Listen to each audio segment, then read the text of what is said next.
Bonjour, il est 13h30, c'est bien, on va pouvoir commencer à l'heure. Merci à tous d'être là, je vois que vous êtes déjà assez nombreux à être déjà connectés. Pour commencer, je voulais juste savoir si vous m'entendez bien. Pour ça, juste mettez oui ou non directement sur le chat, la partie chat qui est à droite de votre écran, rapidement. Ça me permet de m'assurer que tout va bien. Super, je vois qu'il y en a déjà certains. Bonjour Léa, Johanna, bonjour Eric, Céline, super. Très bien. Bon, il y a du monde qui est là, c'est super. Bon, c'est temps printanier, mais un peu frais quand même. On va attendre peut-être 1 ou 2 minutes que les gens commencent à arriver, se connecter, et puis on va se lancer. Le webinaire doit durer dans la 45-50 minutes. On va rester encore un petit peu pour ceux qui ont des questions, qui veulent creuser un sujet ou un autre avec les participants. Mais on vous libère de manière définitive à 14h30. Ça, on reprend les activités de l'après-midi.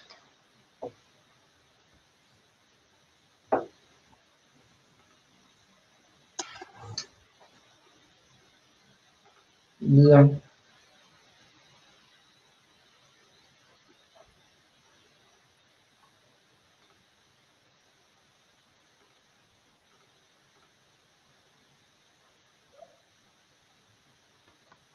Bonjour, bonjour Angéline, Pascaline, Inès, Brigitte, Coralie, bonjour à tout le monde. Donc, les gens commencent à arriver, très bien.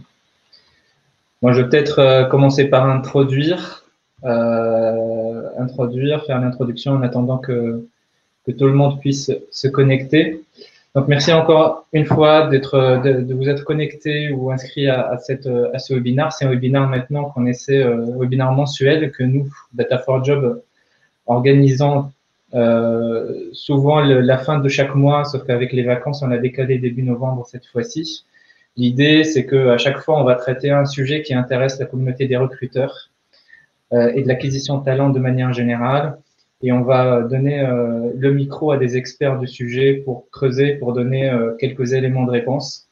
Après, en 45 minutes, on ne va pas pouvoir apporter une solution complète, mais en tout cas donner des pistes et puis partager des contacts pour qu'après, vous pouvez nous soit vous adresser à nous ou aux experts qu'on invite pour avancer sur la thématique. Donc, on a commencé il y a 3 mois sur la thématique de la marque employeur.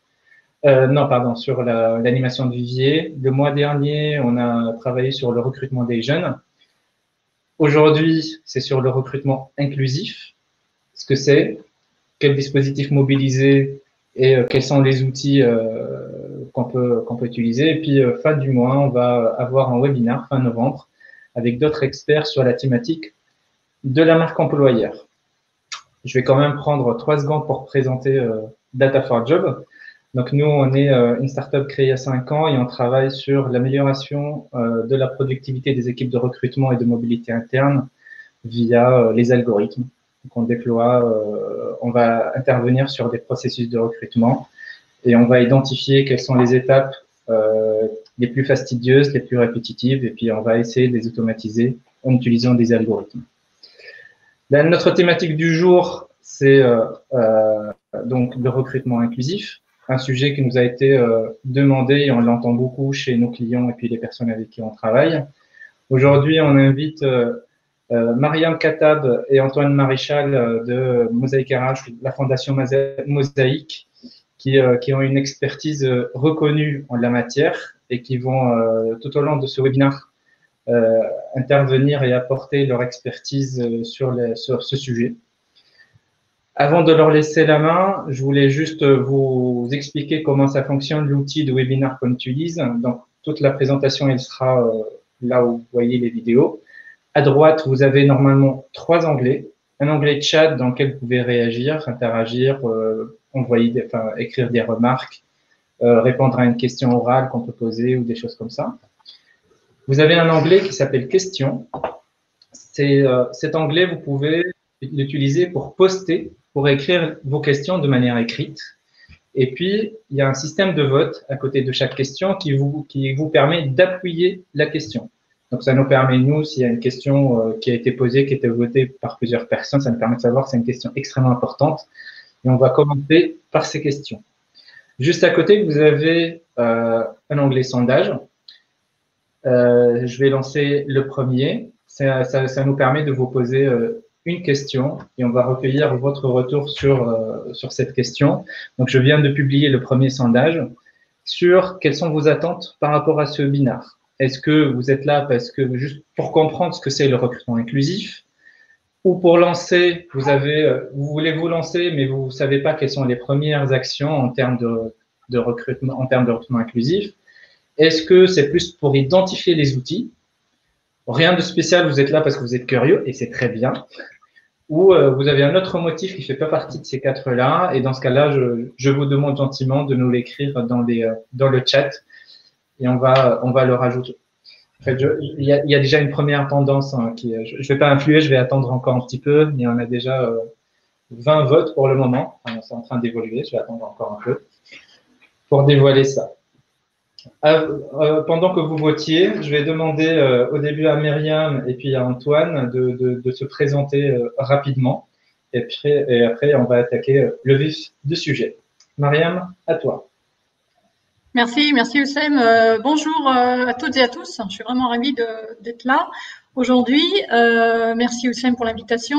Donc moi je suis Myriam Kattab, je suis directrice générale adjointe de Mosaïque RH, qui est un cabinet de recrutement et de conseil en diversité qui existe depuis 12 ans maintenant et qui justement travaille sur ces questions de recrutement inclusif.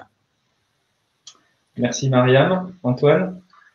Du coup, enchanté tout le monde. Merci Oussem pour l'invitation. Donc Antoine Maréchal, je suis en charge du produit diversifievostalents.com, donc qui est une plateforme de recrutement qui a été pensée de manière inclusive avec donc la fondation Mosaïque et l'accompagnement d'experts techniques dont Data4Job qui nous a aidés sur ce projet que j'expliquerai plus précisément tout à l'heure.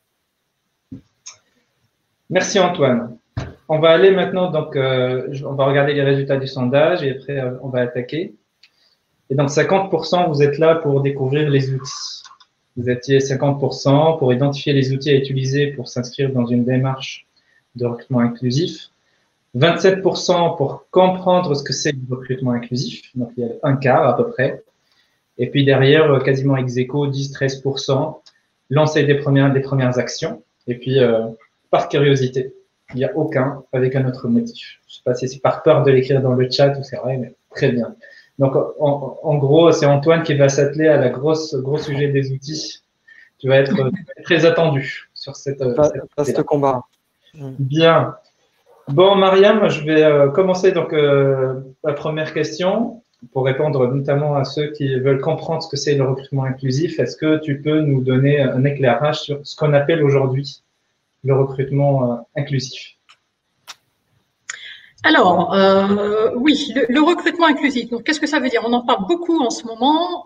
C'est quelque chose qui revient beaucoup dans les conversations RH, mais pas que, puisque c'est une question qui revient et qui englobe le sujet de la diversité et de l'inclusion aujourd'hui dans nos entreprises et dans nos organisations. Donc, nous, on va regarder vraiment la question, la thématique du recrutement en particulier et qu'est-ce que c'est que le recrutement inclusif. Donc, en gros, il y a trois piliers dans le recrutement inclusif que je vous ai décrit dans cette slide et que je vais vous détailler. Le premier axe d'un recrutement inclusif, c'est d'où viennent les candidats. Et qui sont les candidats qui sont recrutés, puisque quand on recrute, quand on veut recruter de manière inclusive, se pose la question de est-ce que dans ma manière de recruter, de sourcer des candidats, est-ce que je suis assez large? Est-ce que toutes les personnes, quelle que soit leur origine, leur parcours, ont des chances d'être identifiées par moi en tant qu'organisation et d'être recrutées. Donc, ça pose véritablement la question bien sûr, de la reconnaissance et de la valorisation de la différence et des parcours différents dans le cadre d'une politique de recrutement. Donc, la porte d'entrée, la première étape, c'est le sourcing. Et pour moi, pour nous, le recrutement inclusif, c'est d'abord un sourcing qui est diversifié et qui essaie d'être le plus territorial possible. On parle beaucoup en ce moment de territoire. Quand je parle de territoire, je parle de tous les territoires qui entourent l'entreprise, hein, c'est-à-dire autant la ruralité que les quartiers politiques de la ville. C'est de se poser la question, est-ce que, je communique à travers des canaux qui permettent de toucher tous les candidats de mon territoire et tous les candidats qui pourraient concourir à mon processus de recrutement. Donc, ça passe par une diffusion la plus large possible de l'annonce. Je dis ça parce qu'il y a encore dans des pratiques de recrutement, des recrutements qui se font sans diffusion d'annonces. Donc ça aussi, on ne peut pas parler d'un recrutement inclusif si on a un poste à pourvoir et que l'annonce ne paraît jamais ni sur le site internet, mais que le recrutement se fait de bouche à oreille ou par réseau. Donc la communication d'une annonce sur le site internet ou sur des canaux les plus larges possibles, ça participe au recrutement inclusif. Deuxième point, c'est où on va chercher les candidats. Dans le cadre d'un recrutement inclusif, c'est extrêmement important d'élargir au maximum les sources de candidature. Donc oui, il y a la facilité, il y a regarder dans son entourage, il y a aussi regarder dans le vivier existant d'anciens stagiaires ou d'apprentis. Mais si on veut être très inclusif, il faut aussi élargir ces canaux, mettre en place des moyens qui permettent d'aller identifier des candidatures qui ne viendraient pas naturellement. Donc, tout à l'heure, Antoine nous parlera des outils qui peuvent aider justement à élargir ces canaux de sourcing et à diversifier un maximum les candidatures entrantes. Parce que moi, j'entends aussi beaucoup d'entreprises qui disent « mais moi, j'aimerais bien, mais quand je diffuse une annonce, j'ai toujours les mêmes candidatures qui arrivent ». Oui, c'est possible, ça arrive si les endroits où on a diffusé l'annonce sont restreints. Malheureusement, si vous postez l'annonce uniquement sur votre site internet, voilà, forcément, le canal est tellement restreint que vous n'allez pas pouvoir aller toucher, par exemple, le candidat qui vit dans un quartier politique de la ville, qui n'ose pas postuler sur votre site internet. Donc, élargir les canaux de recrutement, ça passe aussi par une politique de relations avec les écoles, avec les universités qui soit la plus diversifiée possible. Il faut se poser la question, de regarder ces partenariats école-université et regarder si cette liste est assez diversifiée ou non. Dans beaucoup d'entreprises, encore aujourd'hui, la politique de relations école est orientée vers quelques écoles partenaires avec lesquelles on a l'habitude de travailler parce que ça se passe bien, parce que c'est facile et parce qu'elles nous envoient d'excellents profils. On ne peut pas dire qu'on fait du recrutement inclusif si on se contente de sourcer dans ces écoles-là. Il faut absolument élargir un maximum. Donc, c'est pareil pour les forums, être présent sur des forums, mais des forums très diversifiés, des forums écoles, mais aussi des forums universités. Vous avez des villes qui organisent aussi des forums. Regardez si dans votre ville, la mairie organise des forums emploi. Intéressant d'y aller parce qu'on trouve une diversité de profils qu'on ne trouve pas forcément dans les candidatures entrantes qui arrivent sur le site internet. Donc, la question de la communication, la question de l'exploration de viviers les plus divers possibles et la manière d'aller chercher les candidatures, donc les canaux.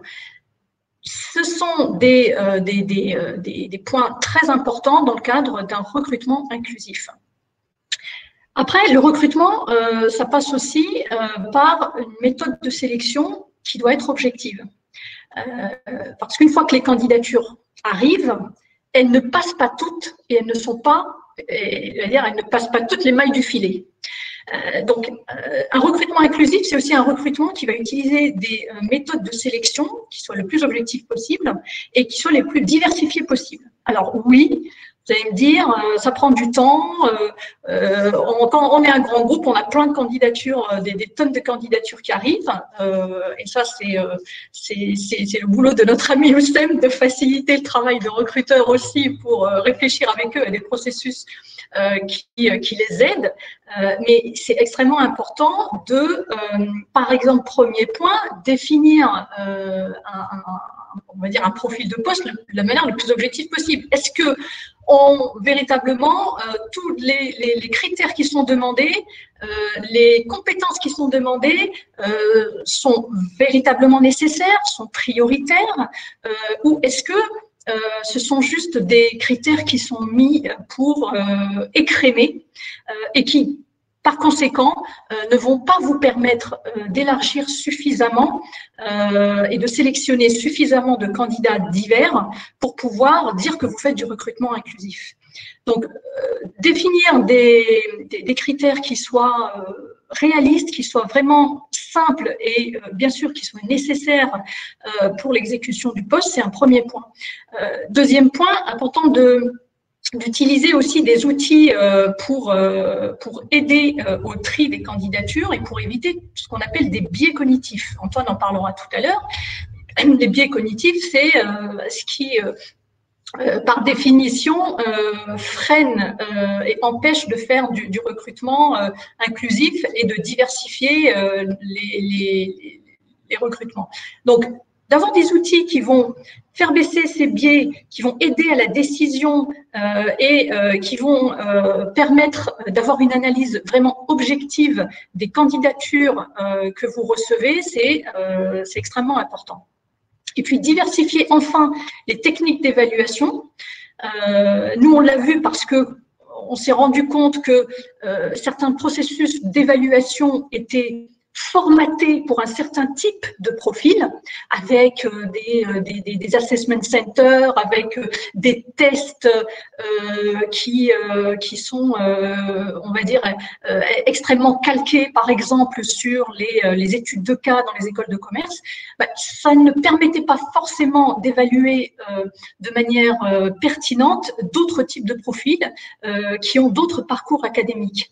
Donc, c'est là où on dit attention à aussi avoir des processus d'évaluation qui vous permettent bien sûr d'aller chercher les compétences dont vous avez besoin et d'évaluer les compétences dont vous avez besoin, mais qu'ils ne soient pas formatés pour un certain type de profil. Vous avez aujourd'hui de nouvelles techniques qui existent, le recrutement sans CV, vous avez la possibilité de mettre en place des mises en situation pour plutôt tester la pratique, plutôt que juste une connaissance académique ou une culture générale.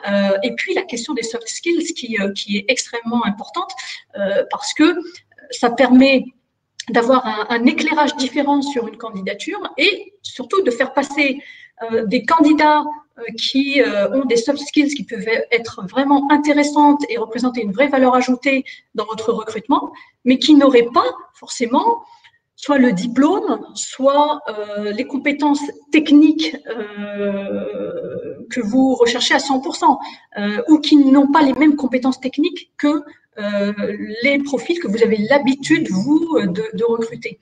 Donc, savoir aussi remettre en question et diversifier et innover. J'utilise vraiment le mot innover dans les techniques d'évaluation des candidats. Ça permet d'être inclusif parce que finalement, vous allez évaluer des talents. Vous allez évaluer des talents et vous allez adapter vos techniques d'évaluation pour identifier vraiment le talent de la personne que vous avez en face de vous versus la démarche contraire qui consisterait à faire rentrer des candidats dans un moule avec on va dire une technique d'évaluation qui est la même pour toutes. Oui, mais les gens qui arrivent et les profils qui sont en face peuvent être différents, avoir des parcours, des formations différentes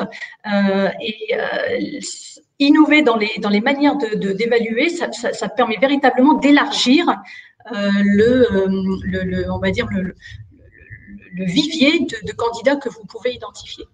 Enfin, je termine sur l'intégration, parce que le recrutement inclusif, ça démarre à la manière dont on définit un poste et on va chercher les candidats, mais ça va aussi jusqu'à la manière dont la personne est intégrée. Alors, il existe des programmes d'intégration dans beaucoup de grands groupes et sûrement que les entreprises qui sont connectées aujourd'hui en ont déjà.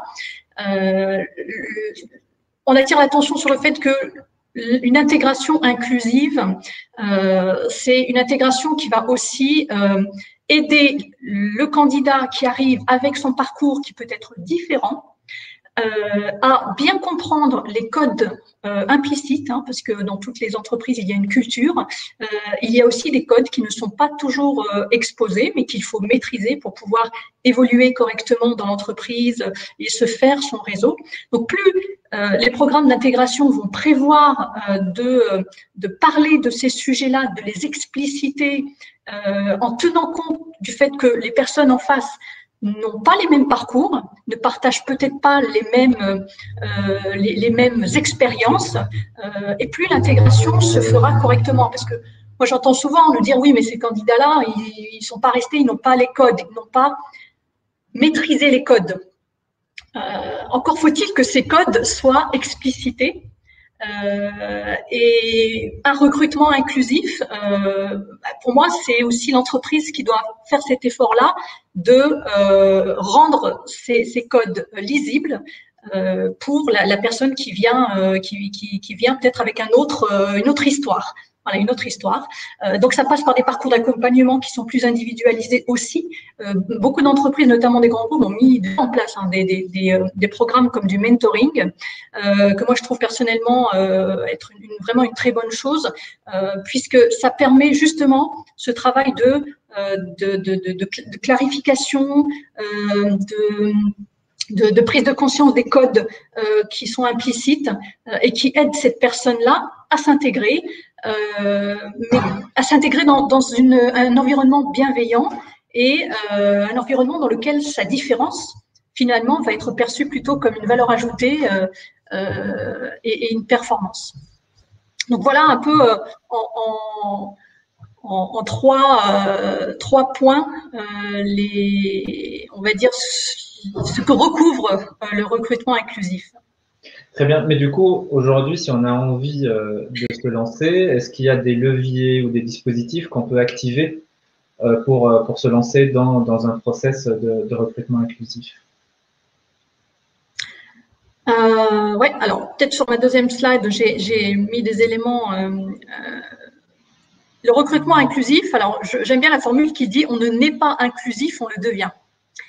Je pense que c'est vraiment une réalité. On travaille avec des entreprises depuis une douzaine d'années et c'est clair que faire du recrutement inclusif, ça sous-entend parfois de changer les pratiques et souvent de changer aussi la manière de faire les processus eux-mêmes.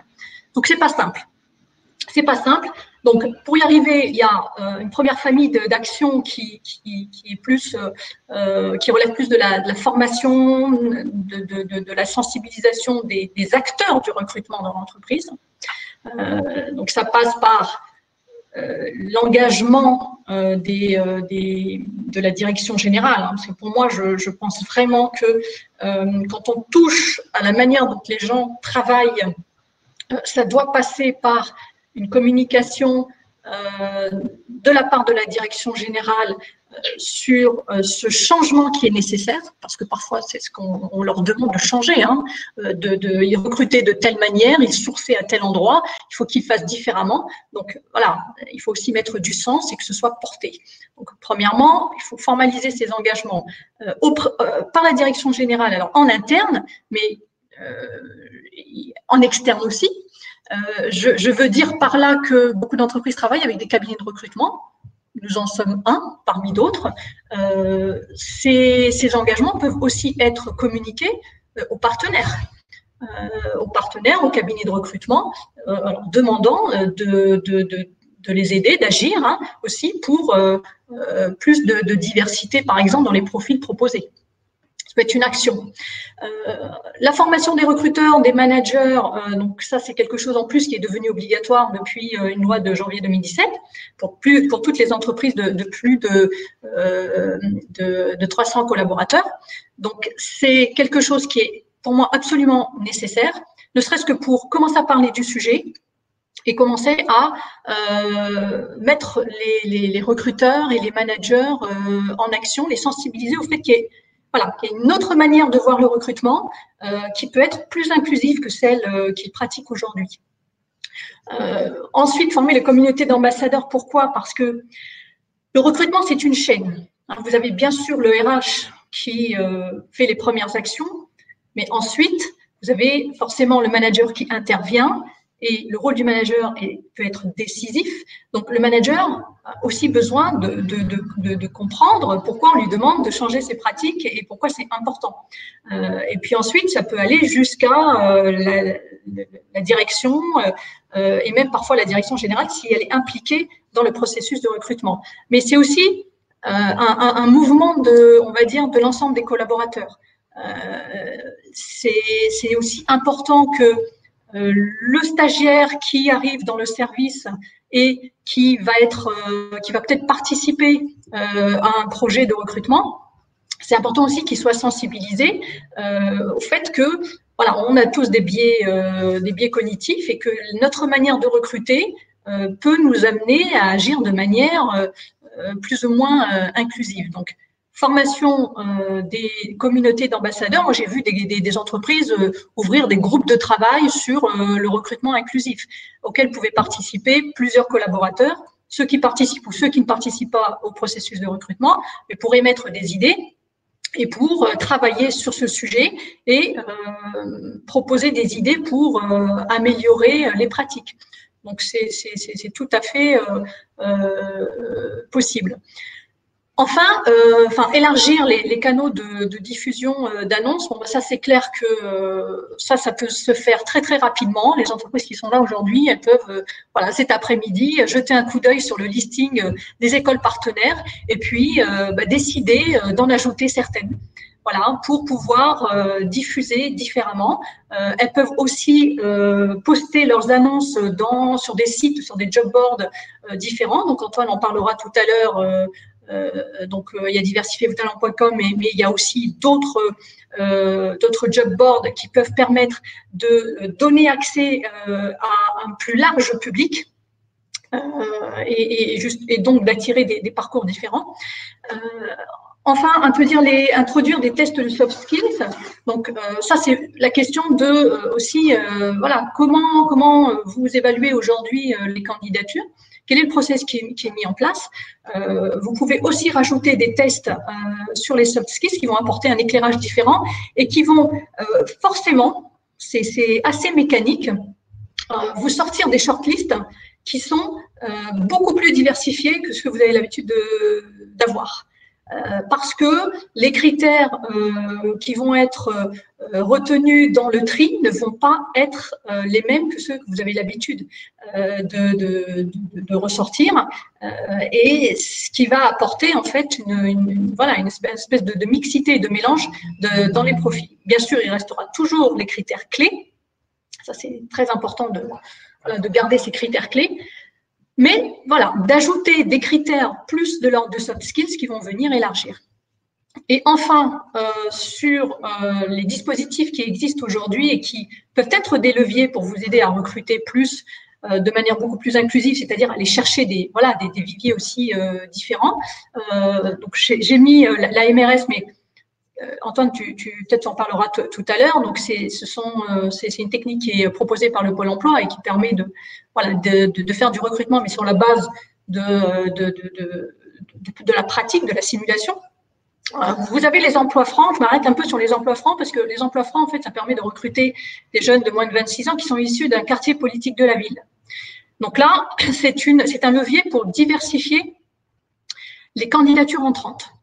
Et en plus, il y a une aide de l'État qui est accordée, qui peut aller jusqu'à 17 000 € pour toutes les entreprises qui vont recruter cette typologie de candidats. Donc, ça mérite de l'étudier et puis de regarder un petit peu si cette mesure peut vous aider à aller chercher des candidats qui viennent des quartiers et des territoires politiques de la ville et qui ont bien sûr les compétences et les diplômes recherchés. Vous avez aussi des aides à l'apprentissage parce que l'apprentissage, ça permet aussi, tout comme le stage, de commencer peut-être de manière un petit peu plus poussée à travailler sur cette question du recrutement inclusif. Pourquoi? Parce que forcément, quand on diversifie les profils sur du stage et de l'alternance, on s'est perçu comme une prise de risque moindre que sur un cadre ou sur un middle manager. Donc forcément, c'est un levier qui peut aider à enclencher la dynamique et qui peut aider à convaincre davantage les managers de recruter différemment et d'élargir. Et puis, je vous ai mis aussi donc des outils, mais peut-être Antoine, tu développeras plus tout à l'heure, qui sont en fait des sites sur lesquels vous pouvez aussi avoir accès à des profils qui sont différents. Donc, il y a la plateforme de l'inclusion, vous avez plutôt des profils insertion. Cap Emploi, c'est plus sur le handicap. Et puis, les clubs de La France s'engage. Donc, vous retrouverez plus des actions qui sont en lien avec les profils issus des quartiers politiques de la ville.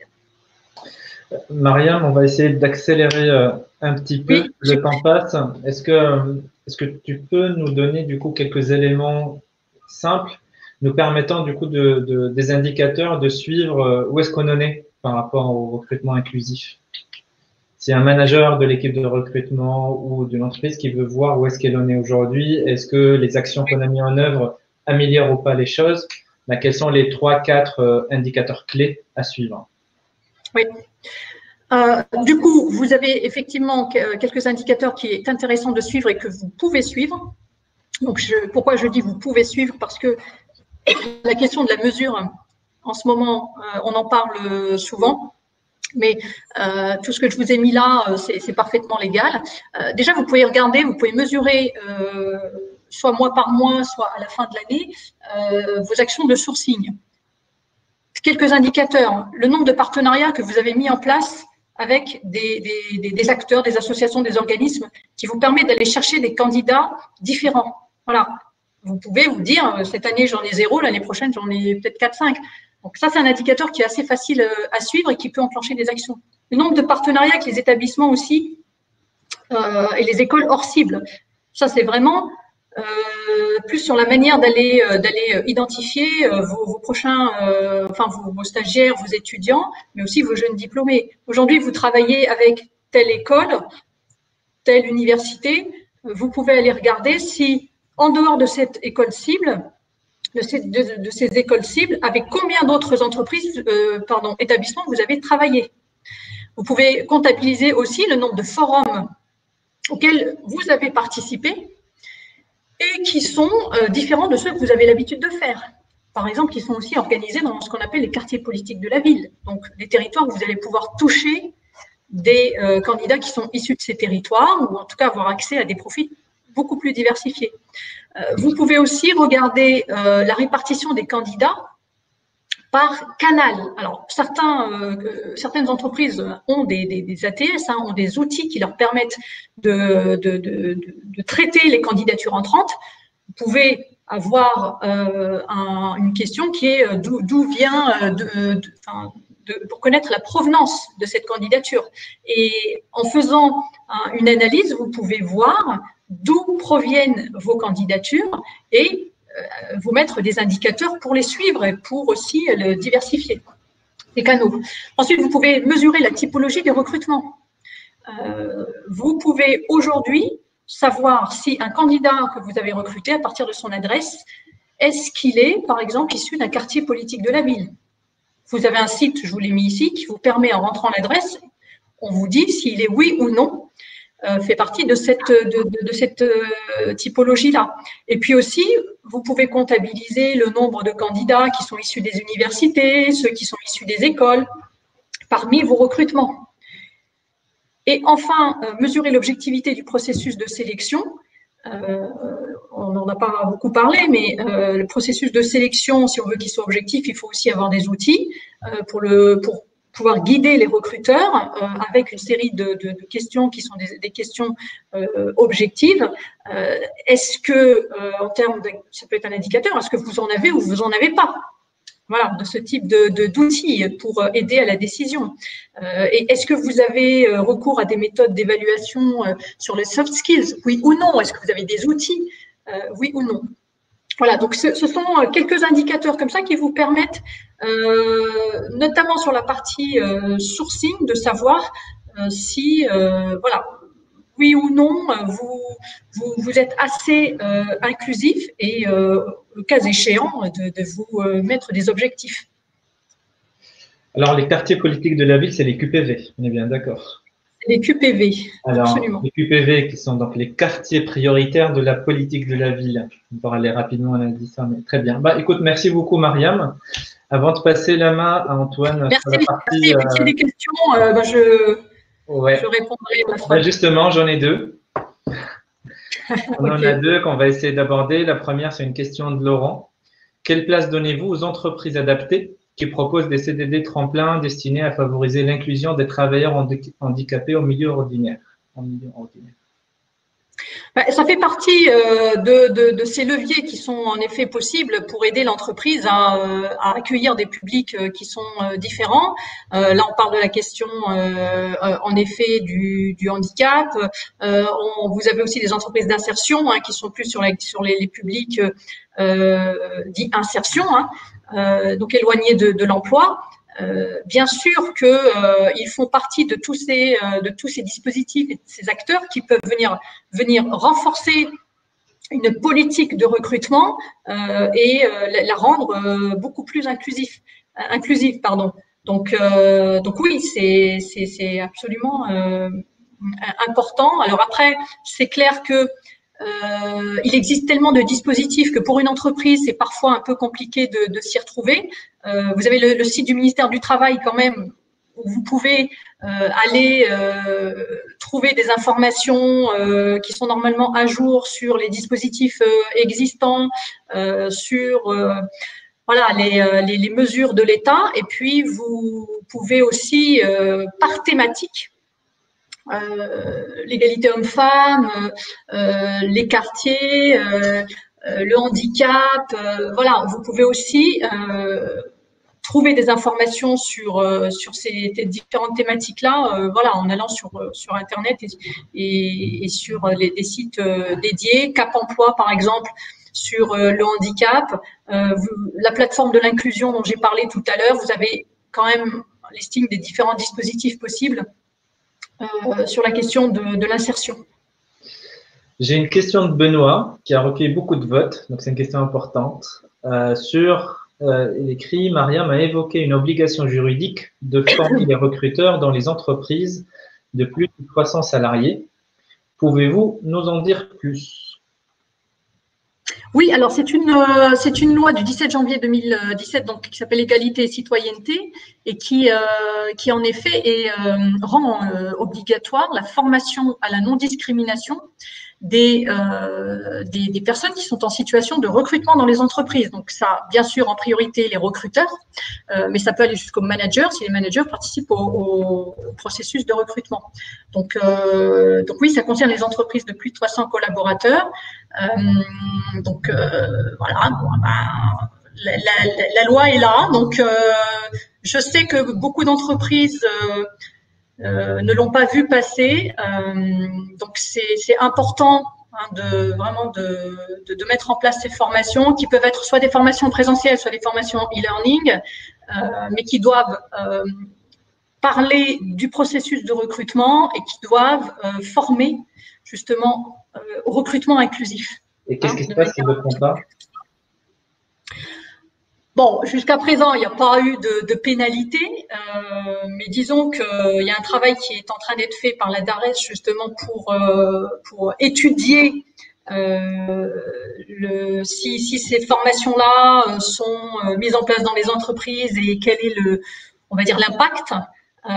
Donc forcément, bon, à un moment donné, je pense que les contrôles vont se mettre en place, mais aujourd'hui, c'est pas encore le cas.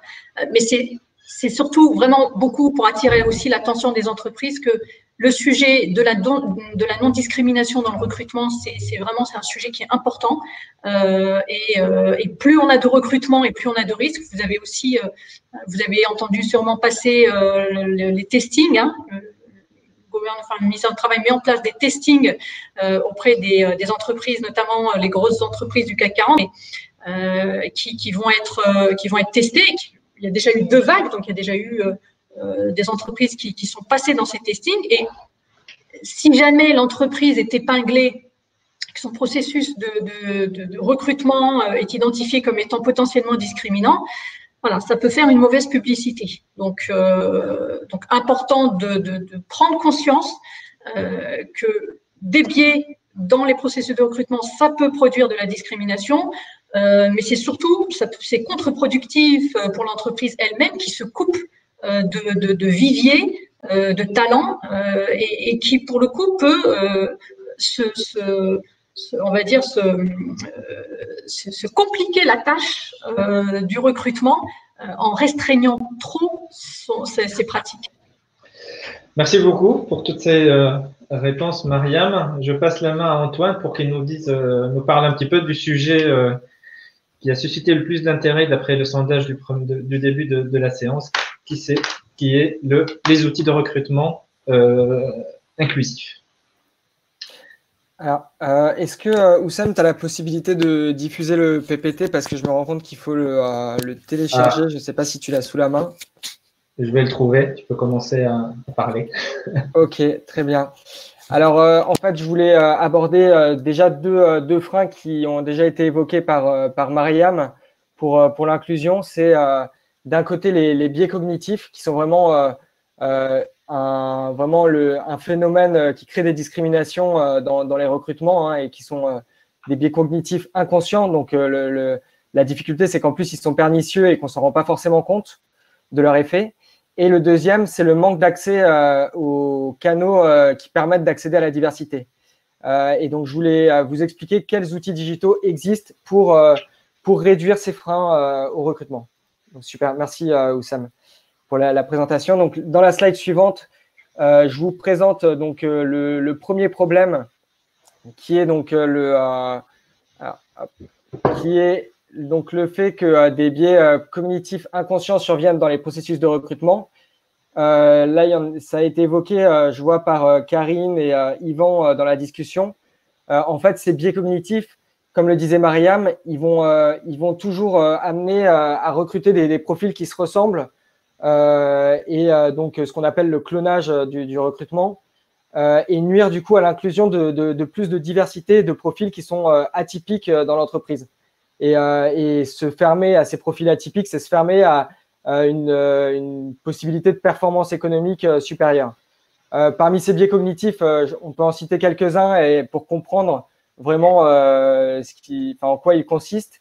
Donc, par exemple, il y a le biais de projection et donc c'est exactement ce que disait Yvan dans la discussion, c'est de recruter toujours des personnes qui se ressemblent. Par exemple, copier la personne qu'on va recruter sur la personne qui vient de quitter le job.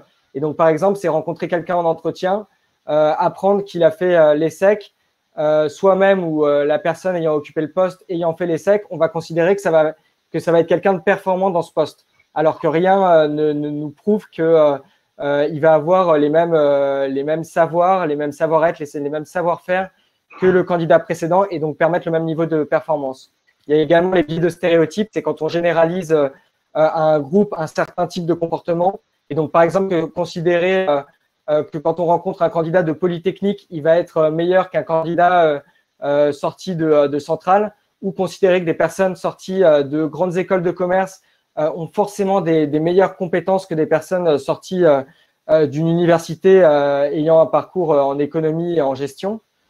Donc ça, c'est généraliser des grandes tendances de performance à partir de certains très génériques. Il y a aussi l'effet de halo. L'effet de halo, c'est prendre en compte le premier élément, le premier fait, la première impression, et en faire une généralité sur le candidat. Typiquement, la première chose qu'on voit d'un candidat dans la plupart des processus de recrutement en France, c'est son CV. Or, le CV, il y a des personnes qui bénéficient d'un accompagnement pour formaliser leur CV, pour apprendre à mettre les bonnes choses dedans, à bien le présenter. Et il y en a qui ne bénéficient pas de cet accompagnement. On sait qu'en école de commerce, moi j'y suis passé en l'occurrence, on a un Career Center pour nous accompagner sur la rédaction de notre CV, ce qui fait que les CV ont tendance à se ressembler et maîtrisent parfaitement les codes du CV efficace. Tandis qu'il ne va pas y avoir ce même type d'accompagnement pour d'autres profils. Et du coup, les personnes qui ont été accompagnées, qui ont le bon CV, vont déclencher cet effet de halo dans l'esprit des recruteurs. Et le recruteur va se dire, ah bah là, j'ai quelqu'un de cadré qui maîtrise l'esthétique, la mise en forme des informations et en faire une généralité sur le candidat. Là où finalement, c'est peut-être juste que le candidat était bien accompagné pour rédiger son CV. Il y a aussi le biais de cadrage, l'effet de récence. L'effet de récence, par exemple, c'est qu'on garde en mémoire ce qui est le plus proche de nous.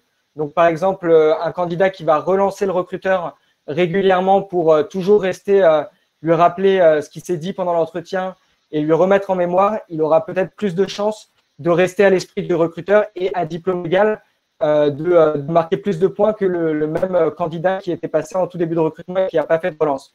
Donc, ça, c'est des codes qu'on apprend à mobiliser, à maîtriser dans certains types de formations et que des profils qui font de la diversité ne maîtrisent pas forcément. D'où d'ailleurs chez Mosaïque RH l'existence d'un campus qui a pour but de former les candidats à ces techniques de recherche pour eux aussi savoir déjouer ces biais.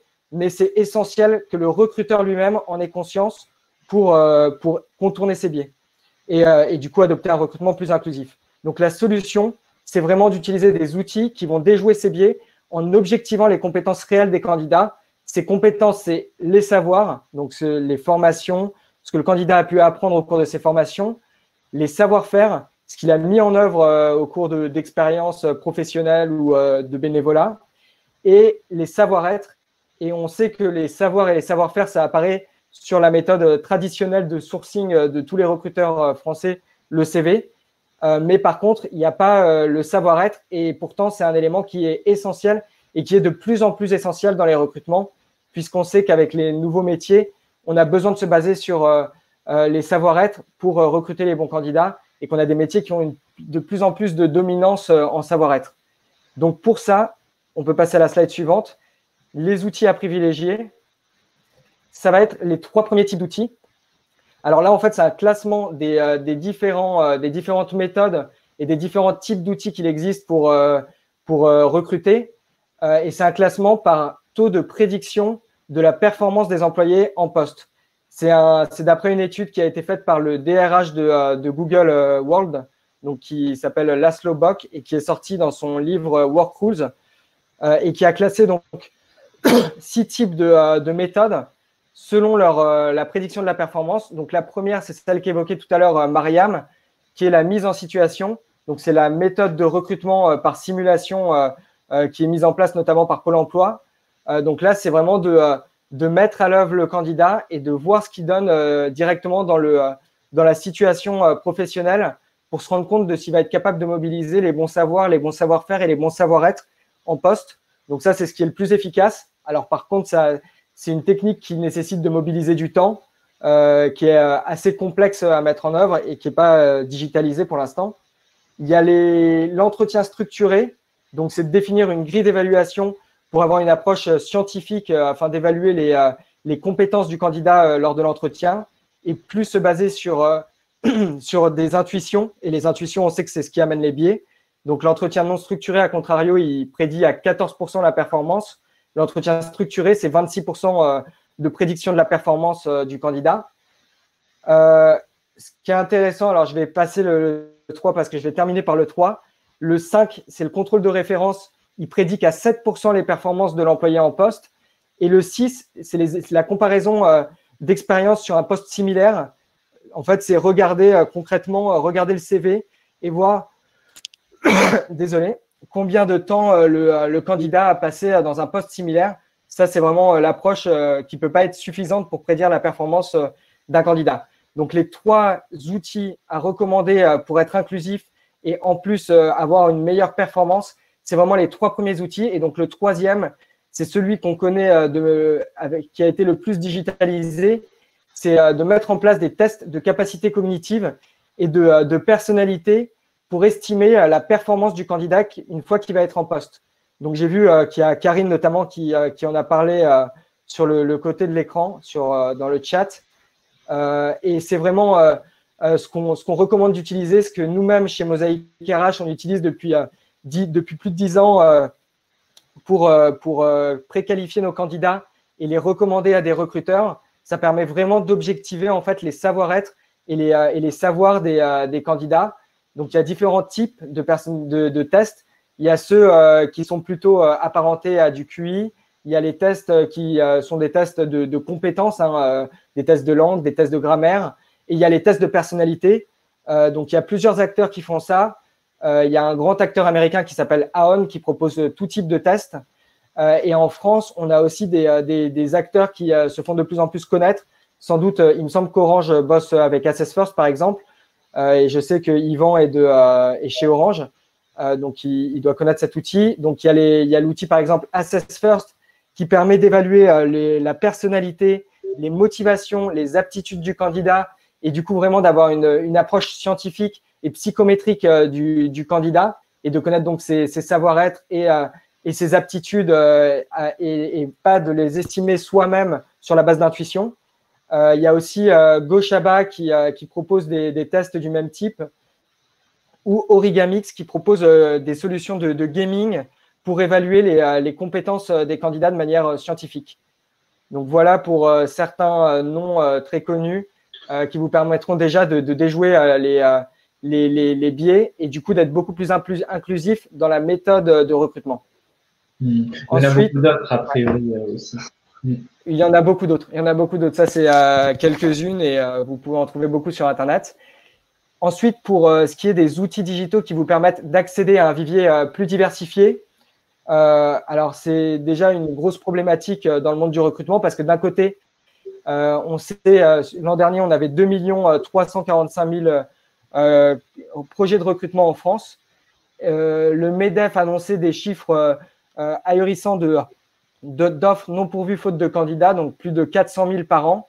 Et Pôle emploi annonçait, c'est Pôle emploi qui a annoncé 44% de recrutement jugé difficile sur l'année 2018, faute de candidats notamment. Donc d'un côté, on a cette problématique des recruteurs d'accéder aux bons candidats, parfois le sentiment de rechercher le mouton à 5 pattes qui manque de compétences. On sait qu'il y a des métiers où on est sur des postes pénuriques, notamment les développeurs en France. Et de l'autre côté, on a un taux de chômage qui est redescendu à 7,6%, bien que là, on est sûr qu'il va pouvoir augmenter cette année. Mais le gros problème, en fait, c'est que dans les quartiers QPV dont on parlait tout à l'heure, les quartiers prioritaires de la politique de la ville, à diplôme égal à partir d'un bac+2, le taux de chômage, il est 3 fois plus élevé.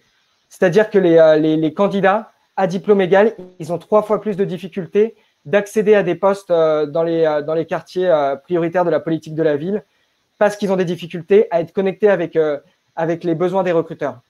Et sur la base du nom ou de l'origine supposée d'un candidat, un candidat a 4 fois moins de chances de décrocher un entretien à diplôme égal par rapport à d'autres candidats. Donc vraiment, on a des difficultés de part et d'autre du côté de l'offre d'emploi et du côté de la demande d'emploi. Et donc, ce qu'on s'est dit, c'est que, alors en tant que Fondation Mosaïque, et c'est le nerf de la guerre chez Mosaïque, c'est d'innover en permanence. Et on innove pour trouver des solutions qui vont permettre de connecter ces deux acteurs, les recruteurs et les candidats qui sont en recherche et qui viennent des quartiers moins privilégiés. Et la solution qu'on a trouvée, c'est de mettre en place un outil digital qui s'appelle diversifiervostalents.com et qui repose sur une stratégie innovante et sur du coup l'approche scientifique d'identification des compétences réelles des candidats pour rapprocher les recruteurs et les candidats. Donc d'un côté, on est implanté dans les territoires QPV via des acteurs, des centres de formation notamment, des universités, des associations, des partenaires. On discute par exemple avec Platformy qui est présente aujourd'hui. Et du coup, on identifie comme ça des partenaires qui sont implantés dans les territoires, qui vont sensibiliser leurs candidats sur la plateforme diversifiervostalents.com et qui vont les amener à s'inscrire sur la plateforme. Donc aujourd'hui, on a plus de 24 000 candidats qui sont inscrits sur diversifiervostalents.com, dont 20% qui sont éligibles aux emplois francs permettant de gagner 17 000 euros grâce à un recrutement. Donc, les emplois francs, ça repose sur les candidats qui résident dans des territoires QPV.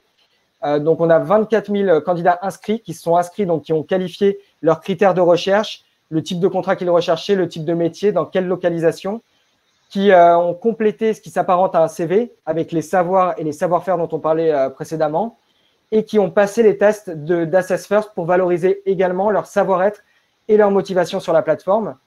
Là-dessus, on a Data4Job avec qui on travaille en tant qu'expert de la RH Tech qui a réfléchi avec nous à un algorithme de matching basé sur ces éléments non discriminants et scientifiques qui va être capable de rapprocher ces candidats des offres d'emploi, de stage et d'alternance qui sont publiées sur la plateforme.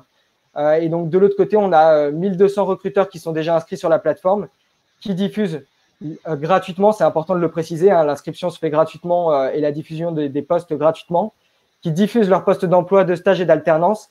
Et automatiquement, l'algorithme développé par Data4Job est capable d'identifier les meilleurs candidats issus de la diversité, correspondant sur la base des savoirs, des savoir-faire et des savoir-être. Et du coup, on est vraiment sur une approche et un sourcing qui est vraiment inclusif. Ouais. Antoine, je vais te demander d'essayer de finir dans 2 minutes. Ok, alors top chrono, 2 minutes. Donc, en fait, on se connecte également à des outils qui sont engagés en faveur de l'inclusion parce que c'est vraiment une sensibilité qui s'est développée, particulièrement avec les derniers événements qui ont eu lieu, de vouloir être inclusif. Et donc, on a des grands partenaires qui sont des outils RH leaders du marché, notamment donc Remo Platform, la solution développée par Data4Job, mais aussi Talentsoft, SAP SuccessFactors, Softy ou Broadbean, qui sont interfacés avec diversifiervostalents.com pour permettre à leurs recruteurs d'accéder à diversifiervostalents.com en un clic et de diffuser leurs offres sur notre outil et donc ainsi de faire un geste inclusif et d'œuvrer à l'inclusion en France et de devenir plus inclusif. Alors, pour Remo Platform, j'en profite pour préciser que c'est un engagement qui a été pris par Oussem, qui n'est pas encore opérationnel, mais qui va l'être très prochainement. Et je laisse Oussem, du coup, indiquer plus clairement quand. Bon, merci beaucoup Antoine. Effectivement, donc à partir de notre outil Remo, dans les quelques jours qui viennent, tous nos clients et nos futurs clients, ils vont pouvoir sourcer directement dans la CVTech de Diversifier vos talents et publier les offres directement sur diversifiervostalents.com. Alors, il est 14h27. Je vois qu'il y a quelques questions, quelques remarques. Je vais clôturer le webinaire, mais on va rester encore quelques minutes pour ceux qui ont encore le temps, qui n'ont pas d'engagement à 14h30. On peut continuer un peu la discussion, encore 5 ou 10 minutes en fonction des dispos. Donc, merci à tous d'avoir répondu présent à ce webinaire. Merci à Maria, merci à Antoine d'apporter leur éclairage sur ce sujet. Avant de se dire au revoir, je vais vous demander un petit sondage classique de fin de séance. C'est de donner une note par rapport à ce webinaire entre 1 et 5, 5 étant la meilleure note. Rapidement, donc c'est dans l'onglet sondage. Nous, on va rester encore un petit peu, on va prendre les questions qui arrivent et on va les répondre progressivement. Donc, merci à tous. Juste d'ici quelques minutes, vous allez recevoir un email automatique avec un lien pour le replay. Donc, ce webinaire, il y a un replay de ce webinaire que vous pouvez partager avec vos collègues ou les personnes qui peuvent être intéressées par le sujet. Et ils peuvent juste cliquer sur le lien, laisser leur email et puis ils peuvent consulter ce webinaire quand ils veulent. Alors, question pour toi, Antoine. C'est est-ce possible de tester la plateforme diversifiervostalents.com? Alors oui, du coup, évidemment, c'est possible. Donc, il suffit de vous rendre sur l'URL diversifiervostalents.com. Il y a un bouton inscription recruteur. En quelques minutes, vous serez inscrit. Vous pouvez diffuser votre annonce et voir du coup la shortlist de candidats les plus adaptés. Donc, c'est possible dès maintenant. C'est en libre accès. Donc, n'hésitez pas à la tester. Alors, je vais vous envoyer un call to action pour le site. Donc là, il y a un bouton qui va apparaître sur votre écran. Juste, il faut www.diversifiervotalent.com.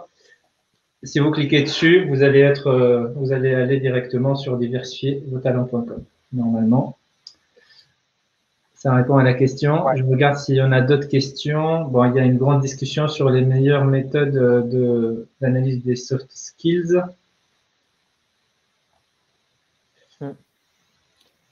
Oui, donc effectivement, il existe plusieurs tests psychotechniques qui existent. J'ai vu qu'il y avait le DISC qui était cité, le MBTI. Nous, la méthode d'Assess First, ça repose sur le Big Five. Donc, il y a une autre méthode. Il y a aussi la méthode Océan. Donc, il y a plusieurs méthodes et plusieurs startups qui permettent d'y accéder très facilement dans ces recrutements. Bien. 14h30. Je vous propose qu'on s'arrête là. Merci à tous pour votre présence. Petit rappel, il y a pour ceux que ça intéresse, on aborde le sujet de la marque employeur le 26 novembre. Donc, on va vous envoyer un email et une invitation pour ce webinaire. Donc, si c'est le sujet de la marque employeur du recrutement jusqu'à la séparation. Donc, on va aborder le sujet recrutement, onboarding, mobilité interne jusqu'à le départ du collaborateur avec l'intervention cette fois-ci de 4 et peut-être 5 experts de l'écosystème Rhizome, qui est la partie Paris Inco, la plateforme d'innovation de la mairie de Paris. Donc, vous allez avoir, surveillez un peu vos emails, vous allez recevoir une invitation de notre part dans les jours qui viennent pour participer à ce webinaire. Je vous souhaite une excellente après-midi et à une prochaine fois. Au revoir. Merci Oussam. Merci Oussam. À bientôt. Merci à tous. Au revoir. Au revoir.